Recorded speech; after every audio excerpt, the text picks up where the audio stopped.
আদর্শ দেখেন। বাংলাদেশের মানুষ রাস্তায় নেমেছিল, যাদের ত্যাগের বিনিময়ে এখনো আন্দোলন চলমান আছে। সেই মানুষগুলো করতে মূল্যায়ন করতে হবে। চাকরি বাকরি হারিয়েছে, ব্যবসা বাণিজ্য হারিয়েছে, সব কিছু হারিয়েও বিএনপি থেকে সরে দাঁড়ায়নি। এটা এরকম একটি দল। ত্যাগীদেরকে মূল্যায়ন করতে হবে। ফ্যাসিস্টদের কোন প্রেতাত্মাকে কোন জায়গায় বসাতে পারবেন না। যারা ত্যাগী, যারা নির্যাতন ভোগ করেছে, যারা জেল খেটেছে, যারা মামলা খেয়েছে, ঘরে ঘুমাতে পারে নাই, যারা আহত হয়েছে, তাদেরকে জায়গা করে দেবেন।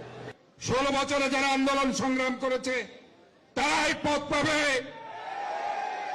যারা 5 আগস্টের পরে এসে এখানে চট্টগ্রাম 16 মিশকাতুল ইসলাম চৌধুরী পাপ্পা